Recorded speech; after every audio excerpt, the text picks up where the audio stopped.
June 28, 2015, 9:12 a.m. Bonita Springs, Florida. The cicadas hum against the sweltering morning heat.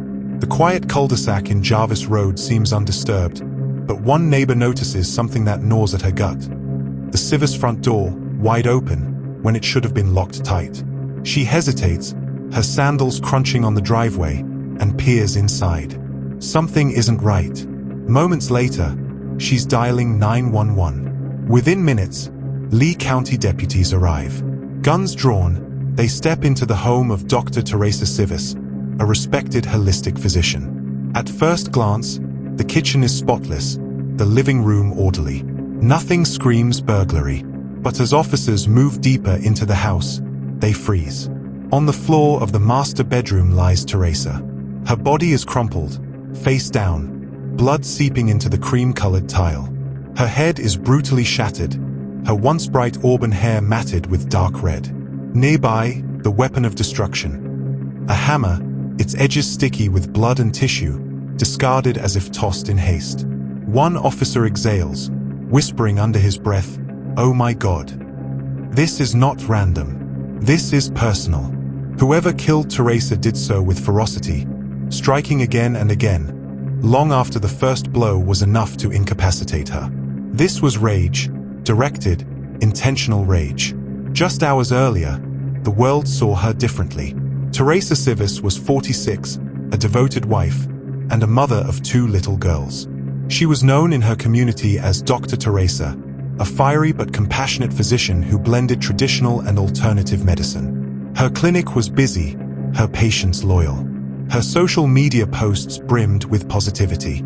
On the surface, she had everything: a thriving practice, a beautiful family, and the trust of her neighbors.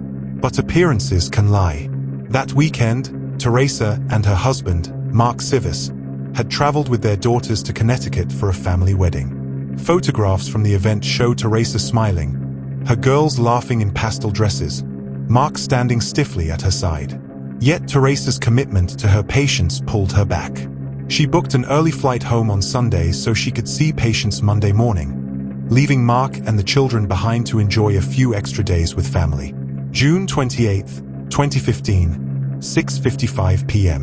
Surveillance cameras at Southwest Florida International Airport capture Teresa in a sleeveless sundress, rolling her suitcase, her hair loose around her shoulders. She looks tired but calm. She texts a colleague, letting them know she made it safely.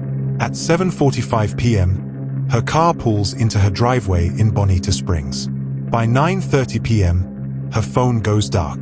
No more messages. No more calls. Hours later, she is dead.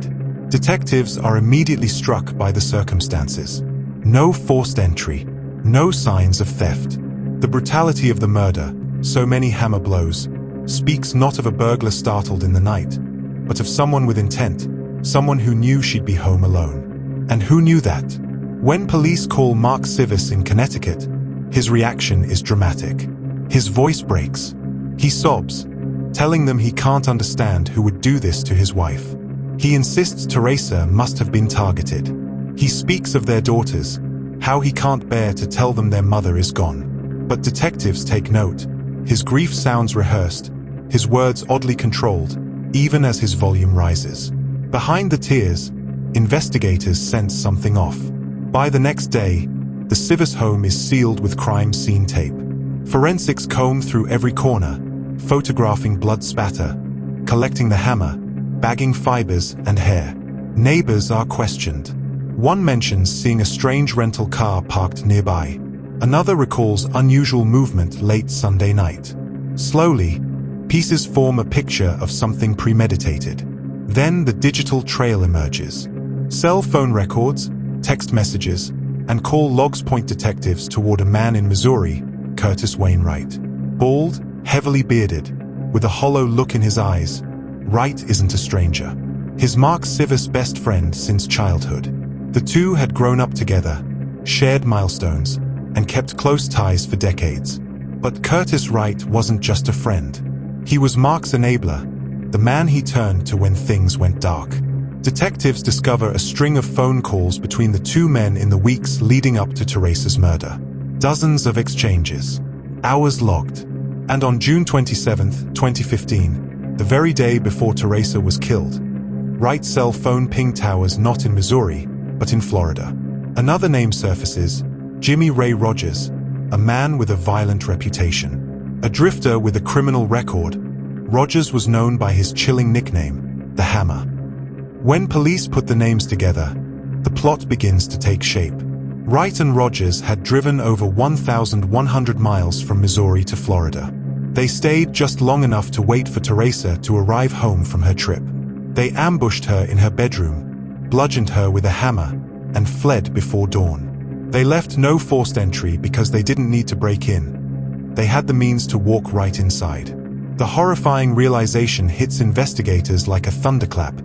Teresa's death wasn't random. It wasn't opportunistic. It was orchestrated.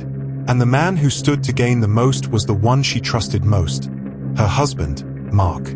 As detectives dig deeper, they uncover a motive written in desperation. The Sievers marriage, once the image of suburban stability, was crumbling. There were whispers of infidelity, money problems, heated arguments behind closed doors. Mark was drowning in financial stress, terrified of losing Teresa, terrified of losing control. But instead of facing that truth, he turned to the unthinkable: eliminate his wife. By mid-July 2015, just 3 weeks after the murder, deputies make their move. Curtis Wayne Wright and Jimmy Ray Rogers are arrested.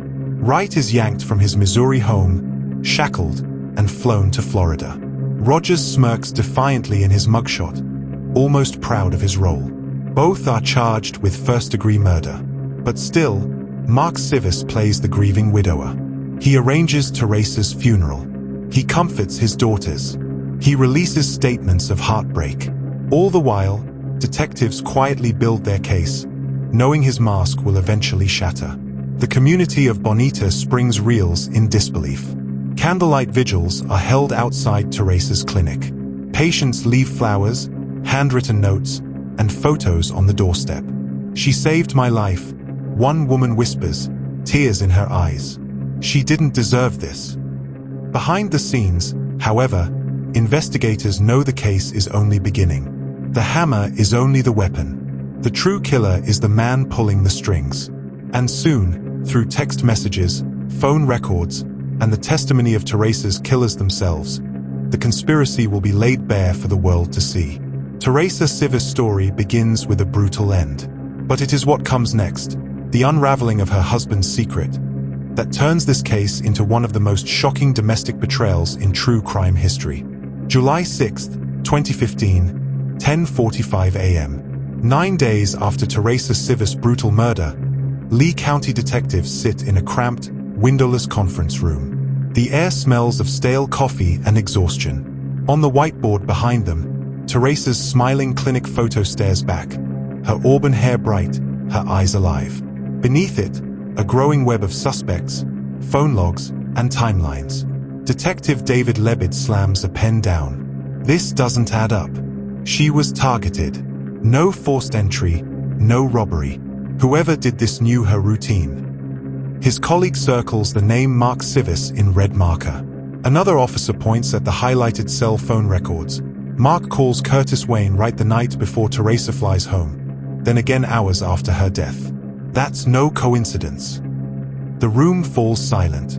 The pieces are coming together, but the picture is monstrous. July 6, 2015, 11:12 a.m. Hillsboro, Missouri. U.S. Marshals and local deputies descend on a modest single-story house. Inside is 47-year-old Curtis Wainwright, Mark's lifelong best friend. Neighbors watch from their porches as Wright, heavyset with a long beard, is led out in handcuffs. The news spreads like wildfire. Arrest made in murder of Bonita Springs doctor. August 25, 2015, 3:18 p.m. Detectives track another suspect. In Missouri, they corner 25-year-old Jimmy Ray Rogers, a drifter known for his criminal record and chilling nickname, the Hammer.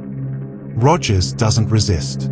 He leans back in his chair during questioning, smirking. "Guess you figured it out, huh?" His girlfriend later tells investigators that Rogers bragged about the killing, even pantomiming swinging a hammer.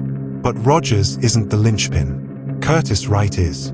September 10th, 2015, 8:04 a.m. Interrogation room, Lee County Sheriff's Office. Fluorescent lights hum overhead. Wright sits hunched, hands clasped, eyes darting. Hours of silence break when he finally leans forward. "Mark hired me. He said Teresa had to die." The words hang in the air, heavy as lead. Wright's statement detonates the case wide open. He describes phone calls laced with desperation, secret meetings, and Mark's motive: fear of losing custody of his daughters and control of his finances. Wright recounts the night in horrifying detail. He and Rogers drove more than 1,100 miles to Florida. On June 28, 2015, just hours after Teresa returned home from the airport, they ambushed her in her bedroom. Wright admits he struck her first. Rogers followed, swinging relentlessly. Teresa screamed, fought, begged, but the hammer blows rained until she fell silent. Wright's plea deal is sealed. 25 years in exchange for testifying against Mark Sievers. December 1st, 2015, 6:40 a.m. Bonita Springs. Deputies move in. Mark Sievers answers the knock at his front door, wearing sweatpants, a mug of coffee steaming in his hand. His daughters are asleep upstairs. When he hears the words, "You are under arrest for the murder of your wife," his face drains of color. The mugshot captures him hollow-eyed, the mask of grief finally stripped away. The community reels in disbelief. Vigils are held outside Teresa's clinic. Her patients leave flowers, candles, handwritten notes. One woman whispers through tears, "She healed me. She healed so many.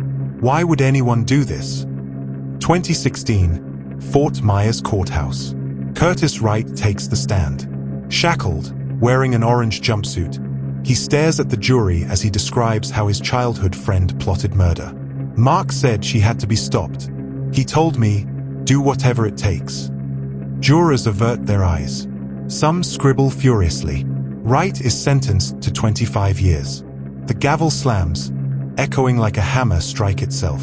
2019, Jimmy Ray Rogers trial. The courtroom is packed. Rogers sits with a crooked grin, his reputation as the Hammer now infamous. Prosecutors reveal chilling evidence: travel logs, text messages, Wright's damning testimony. His girlfriend testifies that Rogers came home from Florida bragging, "We killed the doctor." After weeks of testimony, the jury returns, guilty of second-degree murder. Rogers is sentenced to life in prison. He smirks as he's led away. November 12, 2019, Lee County Courthouse. Finally, it is Mark Sievers' turn. His trial draws national attention. Cameras line the hallways. Teresa's family sits in the gallery, clutching tissues. Witnesses take the stand: former friends, clinic staff, even Teresa's relatives. They describe a marriage unraveling, a controlling husband who micromanaged his wife's every move, and Teresa's growing fears. Prosecutors hammer the motive home. Mark feared divorce. He feared losing custody of his daughters. And he feared financial ruin. In his twisted logic, Teresa's death was his solution. The evidence piles high: phone calls to Wright, life insurance policies, testimony from accomplices.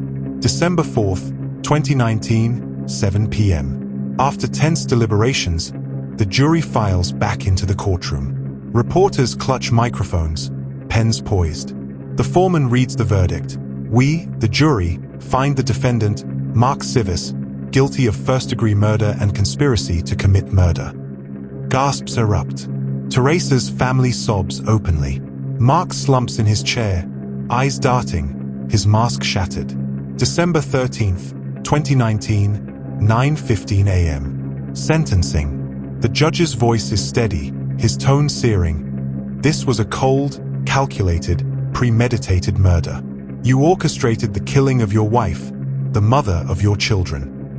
Then the words that seal Mark's fate: "The sentence is death." The courtroom explodes with emotion. Teresa's loved ones cry out in relief, some in anguish. Mark stares blankly ahead, refusing to meet anyone's eyes. His daughters are shielded from the spectacle, their lives forever altered. The story does not end there. Appeals wind through the courts.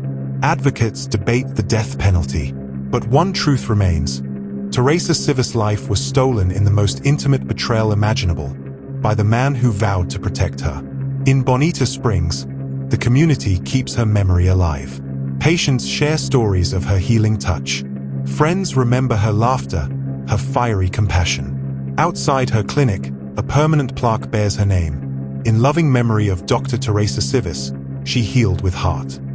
Her story is not just about a brutal crime. It is about betrayal, justice, and the devastating ripple effect of one man's choice to destroy the woman he once called his wife.